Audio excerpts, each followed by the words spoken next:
बेहुदा नारे इस वक्त लग रहे हैं कराची को वफाक के हवाले कर दिया जाए। ये वफाक वही वफाक है ना जिसने सिंधी गवर्नमेंट के या सिंधियों के दबाव में उनके साथ मिलकर कराची को आधा गिना। ये नारे वो लोग लगा रहे हैं जो मजबूर हैं, जिन्हें प्रेस कॉन्फ्रेंस के लिए भी स्क्रिप्ट लिख के दिया जाता है और वो पढ़ते हैं। सिंध के शहरी इलाके अगर पूरे गिन लिए जाते तो सिंध के शहरी इलाकों पर मुश्तमिल अर्बन एरियाज के लोग जो है आज हुकूमत में होते, उन्हें ज़रूरत नहीं पड़ती कि आप किसी से मदद की भीख मांगे। बरतानवी शहरी है, कोई कैनेडियन शहरी है, 19 लोग गैर मुल्की वो वफाक का निज़ाम चलाते हैं।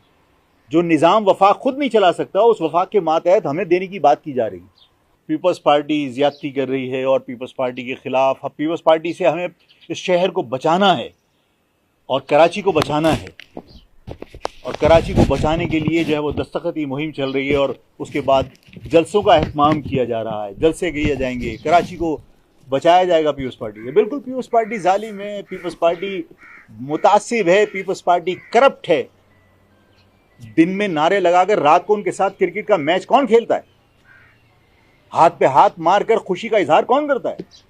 रात को अपने प्लॉटों पे दस्तखत करवाने के लिए फाइलों पे कौन जाता है? वहां पर 2/3 मेजॉरिटी चाहिए आइन में तरमीम के लिए, और 2/3 जो बनता है 336 का वो बनता है 224। अब इस 224 में से 22 वोट अगर निकाल लिए जाएं तो कितने बचे? 202 221, सॉरी 224 चाहिए। आइन में तरमीम नहीं हो सकती थी ना? फैसला कुन वोट थे ये 22। चलो ठीक है, मतलब आप आर्मी चीफ को ताहयात इस्तिस्ना दे रहे थे, आपकी मजबूरी थी, ठीक है। पीपल्स पार्टी के जुल्म से इनकार नहीं कर सकते, आप मत कीजिए इनकार, लेकिन ये सवाल जरूर कीजिए कि जब ये जालिम है तो तुम ये तो बताओ कि तुमने असेंबली के अंदर जरदारी को ताहयात इस्तिस्ना के लिए वोट क्यों डाला था? अगर किसी के दबाव में डाला था, तुम पपिट हो तो तस्लीम करो कि तुम पपिट हो, और अगर किसी के दबाव में नहीं डाला था तो ये बताओ कितने पैसे लिए। और अगर वोट डालना इतना जरूरी तो था तो क्या बार्गेनिंग नहीं हो सकती थी कि भाई ठीक है हम इस्तिस्ना के लिए वोट डालेंगे, तो हमारी जो लोकल गवर्नमेंट है उसको इख्तियार दे के कराची का मेयर इसी तरह पुलिस उसके ताबे होनी चाहिए जिस तरह न्यूयॉर्क के मेयर के ताबे है पुलिस। अगर आपने ये कीमत वसूल नहीं की तो फिर वो कीमत वसूल की है जो आपकी जेब में गई है, वरना आपको ये कीमत लेनी चाहिए थी उसकी। जो रोना रो रहे हो यहाँ खड़े होके कि पीपल्स पार्टी ने लोकल गवर्नमेंट के इख्तियारात ले लिए, पहले तो ये सारे इदारे बेचे तुमने थे।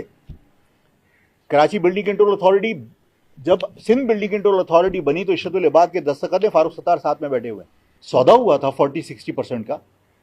जो हादसा हुआ इसमें आपने जैदी साहब महाजिर थे, एक कॉम्पिटेंट अफसर था, आपने उसको उठा के आउट कर दिया सिर्फ इसलिए कि इस हादसे को बुनियाद बनाकर किसी को बकरी का कुर्बानी का बकरा बनाना था, महाजिर अफसर बना। उसके बाद आपने दोबारा से कंट्रोल अपने लोगों का करवा दिया। आज सूरत हाल ये है कि फायर ब्रिगेड को पूरी उस हादसे की जिम्मेदारी फायर ब्रिगेड पर डाली जा रही है कि फायर ब्रिगेड की नाअहली थी, फायर ब्रिगेड वक्त पर नहीं पहुंचा, फायर ब्रिगेड का कोऑर्डिनेशन नहीं था। अब इन सारी चीज़ों को बुनियाद बनाकर मेरे पास सिंध गवर्नमेंट का लेटर है कि उसके ऊपर बाकायदा वर्किंग शुरू कर दी गई कि आपने ये फैसला कर लिया कि इसको 112 के मातहत कर दिया जाए। वो 112 जो सिंधी अफसरान की ब्लैक मनी ट्रांसफ़र करने के काम आती। तुम तो इख्तियार छोड़ना तो दूर की बात, आप नीचे उतरना तो दूर की बात, आपने लिखवा लिया कि ताहयात इस्तिस्ना।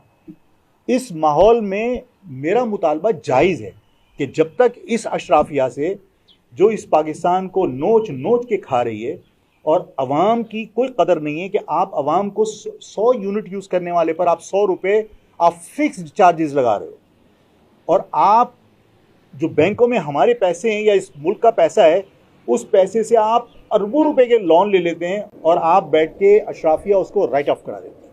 माफ़ कर दिया भाई, कैसे माफ़ कर दिया? हमारा हाउस बिल्डिंग का तो अगर एक किस्त बाकी बचे तो हाउस बिल्डिंग आके हमारा मकान जो है वो कब्जा करके ऑक्शन करने के लिए तैयार हो जाती है। उस अशराफिया से मैंने निजात की बात की थी, उस अशराफिया से आज़ादी की बात की थी।